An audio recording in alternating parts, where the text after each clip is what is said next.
In February 2023, researchers at the University of Michigan published a paper that should have stopped people in the street. They were monitoring the brains of 4 patients dying in an ICU, all in comas, all on life support, all with no chance of recovery. When families agreed to withdraw treatment, the researchers kept the electrodes attached. They wanted to see what happened to the brain after the heart stopped. What they recorded in the 30 seconds following cardiac arrest was a surge of brain activity unlike anything seen during normal waking life. Gamma waves, the fastest, most complex brain waves associated with conscious thought, spiked to levels higher than anything recorded before death. The dying brain, in the seconds after the heart stopped, became more active than it had ever been while alive. Nobody expected that. Nobody had a clean explanation for it, and it forces a question that science has been circling for decades. What is actually happening inside your brain the moment you die? Start with the biology. The common assumption is that death is a moment. Heart stops, brain stops, lights out. The reality is far messier. Death is a process, and the brain does not go quietly. When the heart stops, blood stops carrying oxygen to the brain, but the brain has a small reserve, enough to keep functioning for 20 to 40 seconds before neurons begin to fail. 20 seconds sounds short, but inside a brain running at full speed, 20 seconds is enormous. And what the Michigan researchers found is that in those seconds, the brain does not wind down slowly. In some cases, it surges. The gamma wave activity they recorded was not random noise from a failing system. It was organized, coherent, structured activity in exactly the regions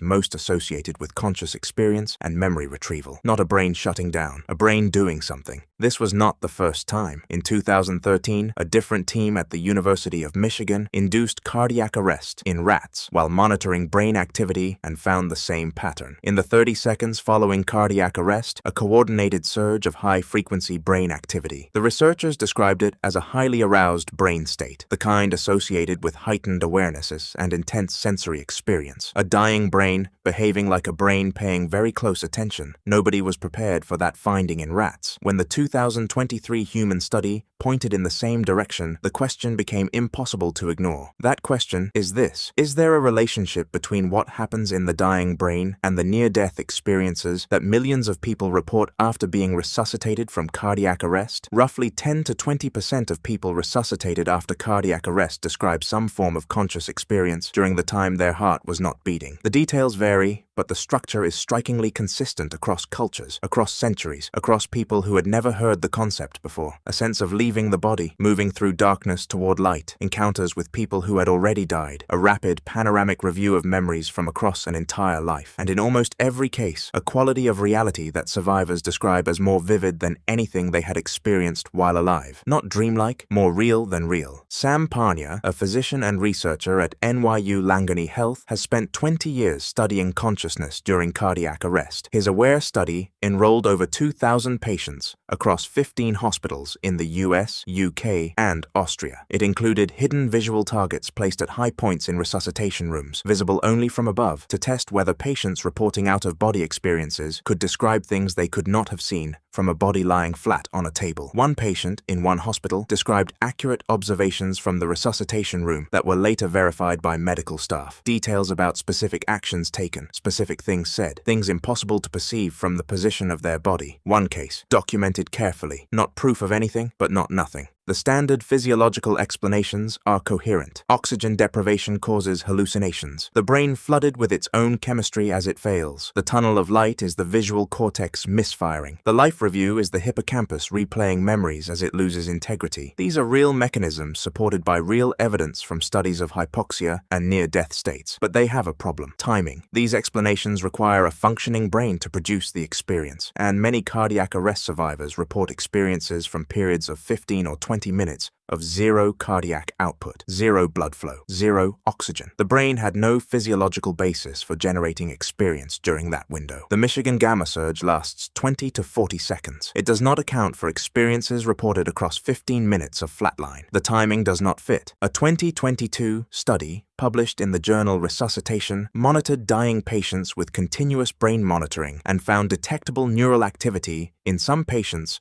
for up to 10 minutes after the declaration of clinical death, not the organized activity of the gamma surge, something lower level, more fragmented, but present. The brain is not definitively and completely off at the moment you are declared dead. The evidence says it is more complicated than that. The life review is the part that most resists conventional explanation. People describe it as simultaneous rather than sequential. Not memories playing one after another, but somehow all at once, each fully present, accompanied by the original emotions and often by something that was not there at the time. A view from outside themselves. The ability to feel what they made other people feel, to understand the consequences of their choices from a perspective they did not have while living. This is not how memory normally works. Memory is slow, sequential, effortful, prone to error. What near-death experiencers describe is something the known architecture of the brain does not produce under normal conditions. What can be said with confidence is this: the brain does not stop at death the way a switch turns off. It does something, in some cases, something dramatic, organized, and coherent. The Michigan surge is real data from real patients producing real readings. Whether that activity produces experience, whether the consistency of near-death reports across cultures and individuals points towards something about consciousness that neuroscience has not yet accounted for. These are open questions